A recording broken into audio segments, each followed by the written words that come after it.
I'll be going back to the story on post-insurgency recovery, where about 1,500,000 persons in Borno State are hoping to be resettled. And we've been able to reconnect with Dr. Ibrahim Uba Yusuf, a lecturer, Department of Mass Communications, UNIMAID. Good afternoon, sir. Thank you so much for joining me.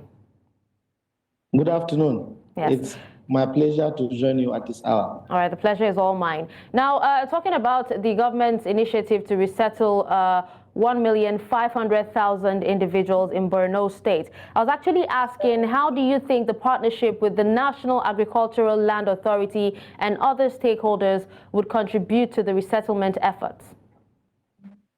Well, we have seen how they started the effort in Dusuman, in Jere local government, and the initiative, from what we saw, it's a welcome development. The strategy not only houses hitherto displaced persons who are farmers, but has also been able to provide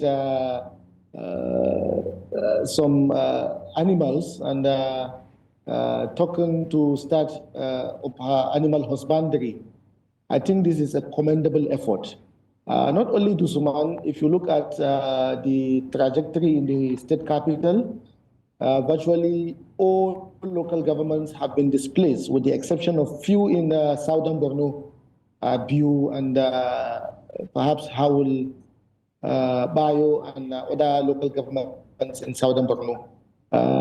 This is just the beginning. We hope that the partnership will be extended to some communities that have started resettlement, especially Bama, which has recorded the highest number of displaced persons in Borno Central. All right, Doctor. But what do you think the role? What do you think the role of, or what do you think 102 or 120 units of housing and a primary school? What role do you think it will actually play in addressing the needs of these displaced population in Jere local government area for now?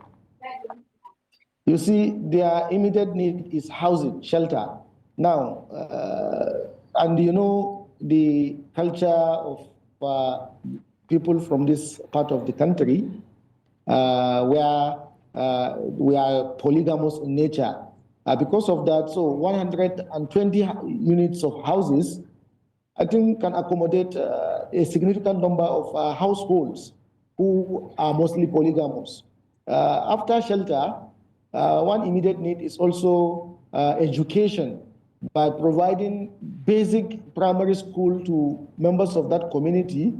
I think half of their problem is solved in terms of education and shelter. So what needs to be done is to ensure that they have other basic amenities such as water and also healthcare facilities, which Dusuman is not far away from Borno. But if these two basic needs have been provided, I believe it will go a long way in making sure that other people who are displaced from Dusuman will develop that courage of coming back to Dusuman to resettle back in their original places of abode.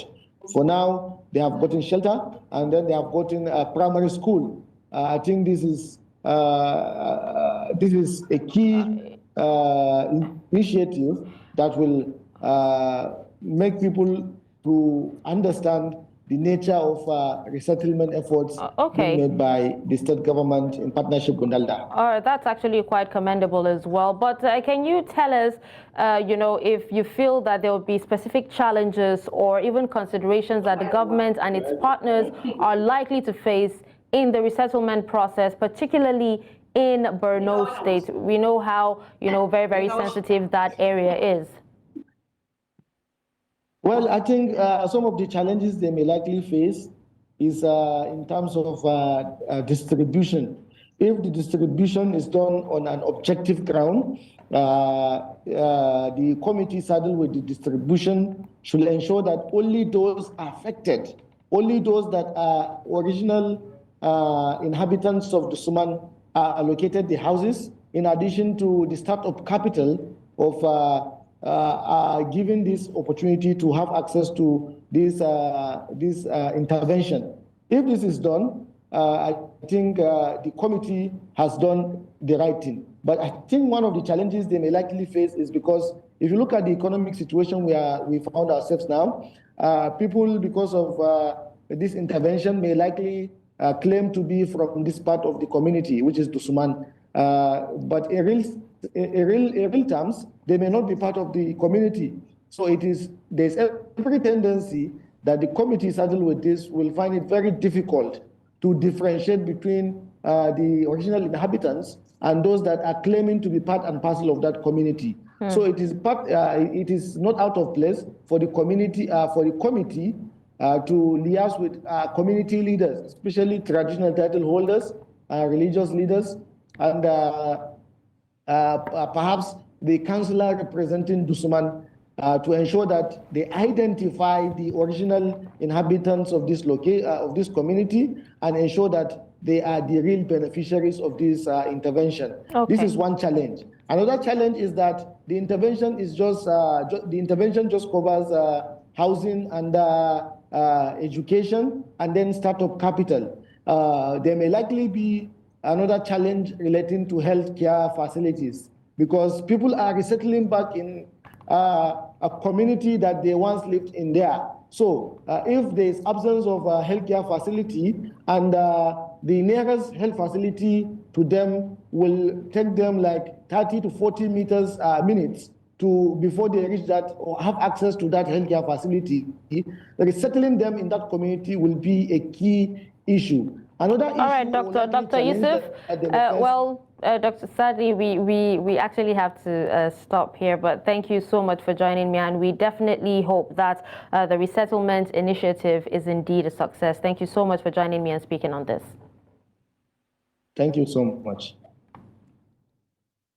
All right, moving away from that, the Nigeria